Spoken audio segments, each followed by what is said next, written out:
turn it over to you. We'll have some microphones in the audience, so make sure to raise your hand when you want one. Relax. I'm wondering if you could just start off by telling us a little bit about how this project came together. We had been doing readings, which you maybe you don't know, but Joss would get people together to read the plays of William Shakespeare at his house from time to time. And he would invite cast and friends and whoever showed up and dole out the parts and cut the boring stuff. And lots of wine would be served. And it is some people's idea of fun. And then, go ahead. Well, so then he made that other art house movie. And he had just gotten back from that, and he had a week or two vacation that he was supposed to spend with his family in Italy. And Kai, who is also a producer of this movie, and his wife said, "What if you just made that Much Ado movie instead?" And then I think he called you first, right? He did call me and said that, hey, I just got back from the Avengers shoot. In fact, I just landed. I need to talk to you. And I said, well, I'm home. He said, can I stop by? I said, sure. So I put the phone down and immediately said to my wife, Allie, honey, I think I'm being cut for the Avengers. Joss had a very strange tone of voice just now on the phone. And he's coming straight from the set. It must have gone badly for me. If you saw it, the guy covered in rubber in the middle of the movie in that little scene. And so I thought, God, I must have really blown that. He has to tell me in person. But instead he came to the kitchen, he had a rolled up text to the play in his pocket and said, yeah, we were supposed to go to Italy, I'm thinking of doing this. Would you like to do this? And there it is.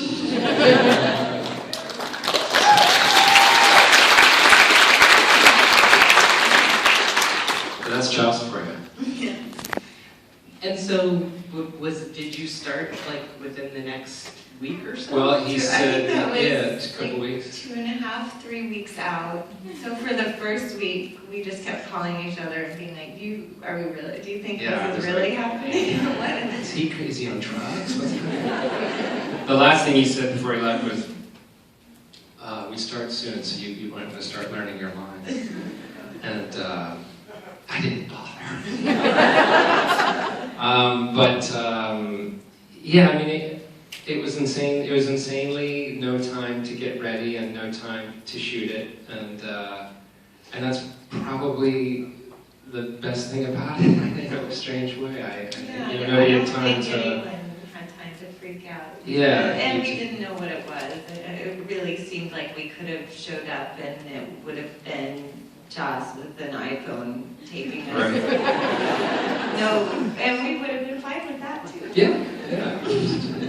So, and then about halfway through the shoot, he would sort of walk by and say, "Oh, this is looking good," with a kind of note of surprise and almost concern, like maybe he was going to have to rethink it.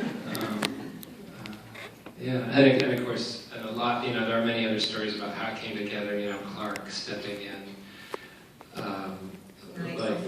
No time and just being amazing, and lots of people just coming from wherever they were, dropping everything because Joss said, "Do you feel like doing this?" And who's going to say no? The guys who play the watch, he had just seen Britannic videos online. Didn't even know. And he said someone sent them an email that was like, "I don't know if you would like to fly yourself here and put yourself up in LA to play the first and second watch," and they showed up.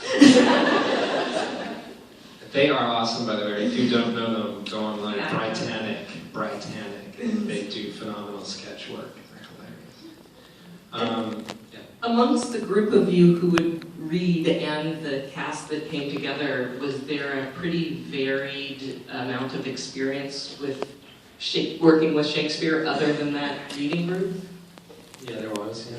Yeah, even in the reads, he really was just trying to get whoever wanted a part involved, and Yeah, it exactly. was right. It was people who weren't actors. It was Husbands and wives. if you had someone in town, you could bring them. Who wanted to do it.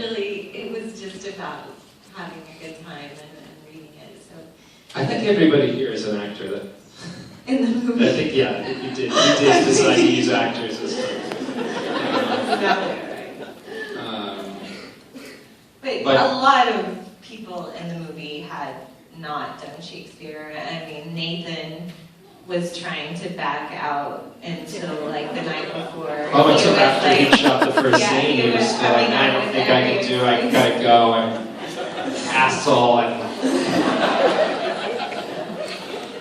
Yeah, Yeah. and he said at South by Southwest, he said, well, once I realized that Shakespeare's just talking like Yoda,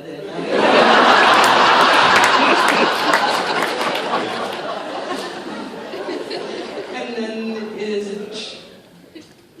you guys were wearing your own clothing, and did he just call him and say, Yeah, because we don't have Your money. He common said, costume? could you wear your own suit? Do you have one? Yes, I have. Shauna, who did costume design for Firefly and Angel and Dollhouse, she came over, at least to my house, I don't know about yours. Lucky you. She came over and picked out what she wanted me to wear and put some stuff together. Are you in one? No, you changed. I think it might be one suit. Yeah, I think it's one suit. And that suit can stand on its own by the end. Bring out Alexis's suit, please.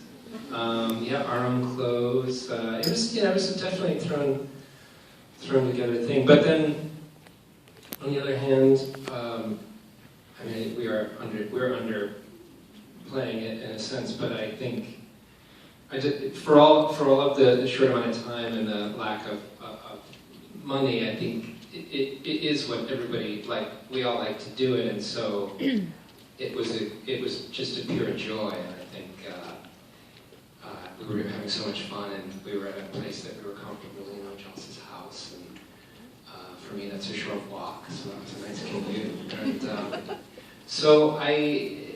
And even though we only had two weeks between when he said we were going to do it, and he would sneak away at his lunch break, and we would meet him at his house and rehearse scenes, and they sort of left their door unlocked, so Alexis and I would just randomly go into Joss's house when no one was there, and we block out a scene do scenes, work stuff up, and then show him, and he'd say, yeah, no, but do this, or do, and we kind of just, yeah, that's right.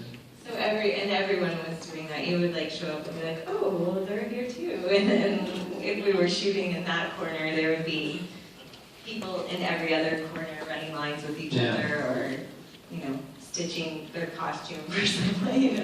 Everybody just really worked together. So even though it was short, it felt like we had more time. Yeah, I guess it's theater and film are related, but sort of, to me, they feel a little bit like distant cousins, because although that could be a very long conversation, but the thing is, I think this film finds a very happy union between the feel of theater and the possibility of film.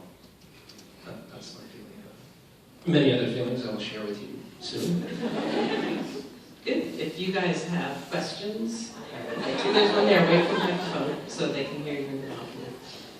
Points for enthusiasm. Hi, I asked Joss this at WonderCon, but I was wondering, since you two have played love interests before, what is it like playing very different love interests, but having had chemistry like that before? And speaking of that, everyone has stories that are very important to them, and one of the stories that's most important to me is Wes and Fred, so thank you for that.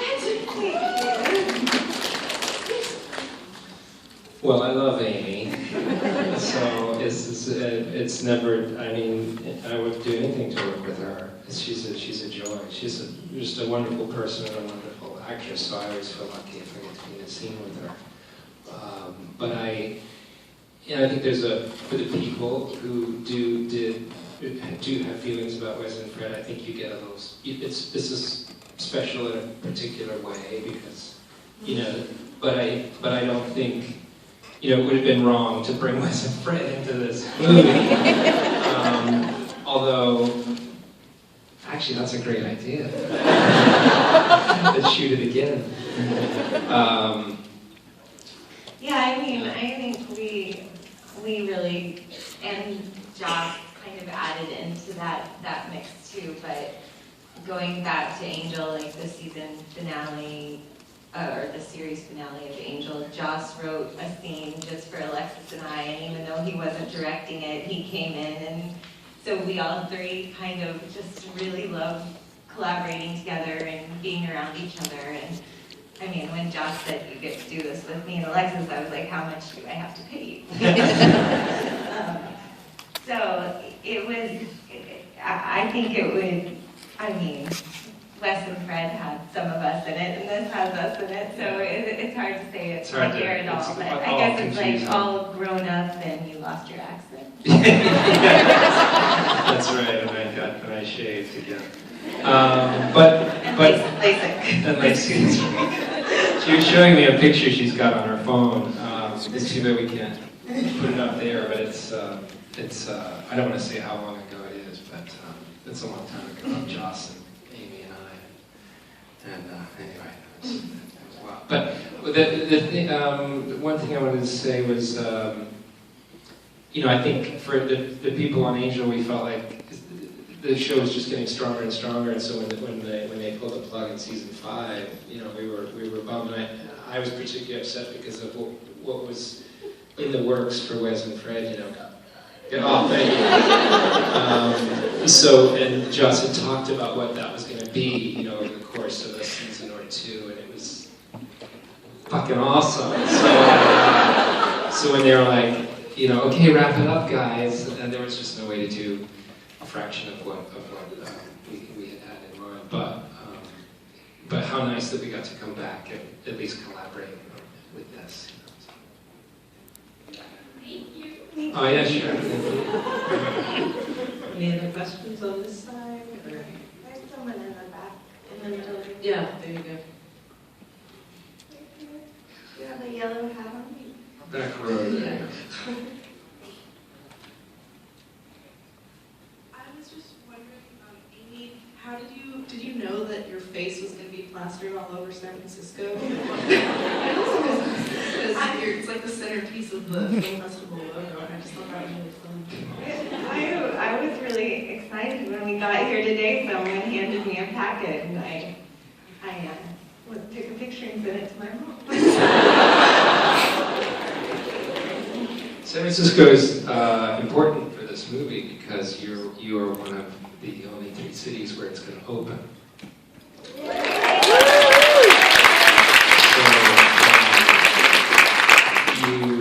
The distributors will be paying close attention to what happens here and as to what they do with it in the weeks that follow, as far as what kind of rollout there will be. So we need you guys.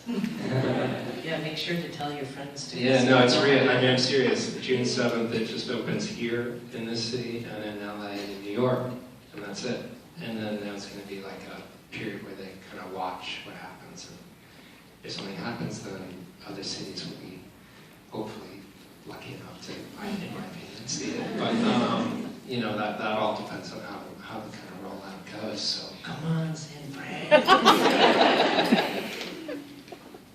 Any other questions? Yep. Oh, okay. Having gone through this experience and learning what you've learned and had so much fun, are there any other types of films you might think doing this kind of guerrilla filmmaking in the future? You talked about it. Comedy? You got any ideas? I'll get back to you. Well, I think this film shows that it's not. you know, while money helps, it doesn't make a film better or worse necessarily. And for the people that make movies that have a huge amount of money, in a sense, that process is made in some ways more difficult by all that money, because there are so many people accountable for it and answerable to it, and therefore can have opinions and affect the process and the outcome. And you know, this had none of those encumbrances. I mean, you know, if I wanted to do push-ups in a scene, I could do push-ups in a scene. If Amy wanted to be beautiful in a scene, she could be beautiful in a scene. And act wonderfully, then she could do that. Nobody was going to stop her. But you get my point.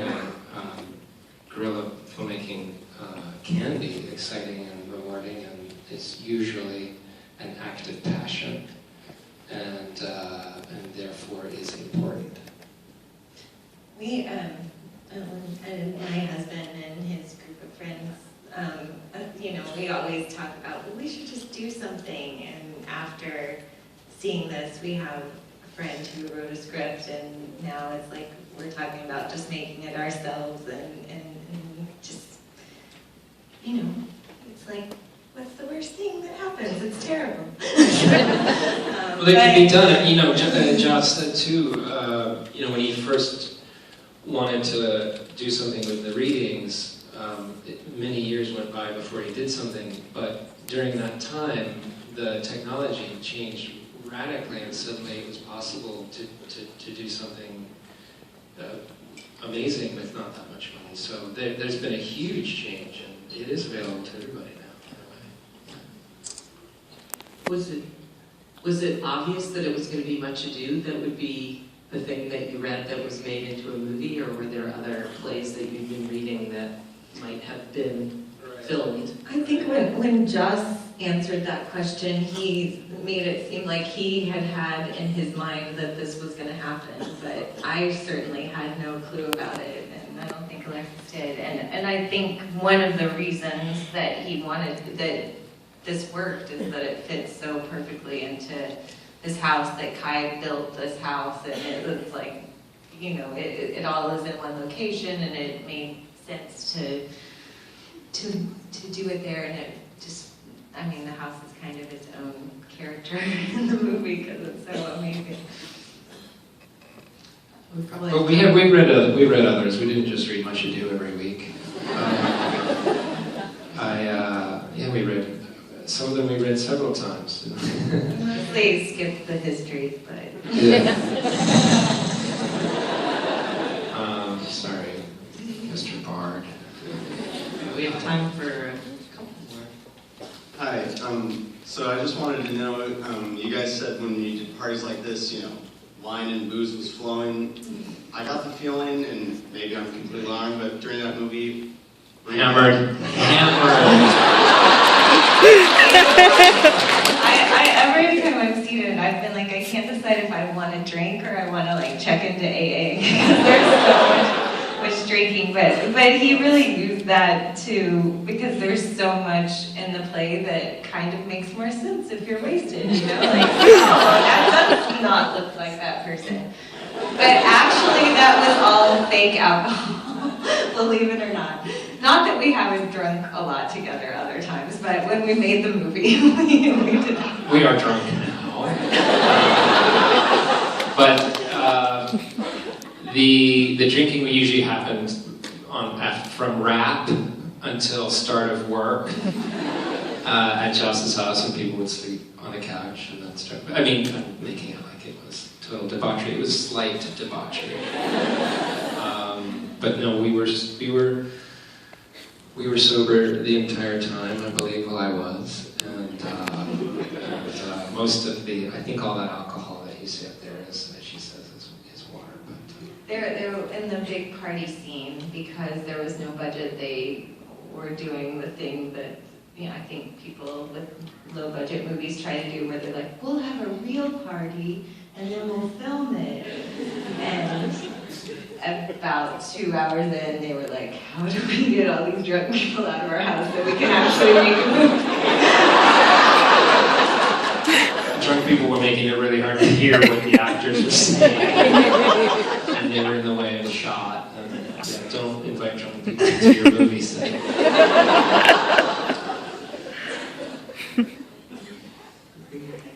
Let's take one last one. I was just wondering if there were any further Shakespeare films you were interested in, and also Kickstarter funding works. Just throw that out there. Yeah, good call. Yeah, that's very true. Isn't it amazing? Yeah, there's cool things happening there.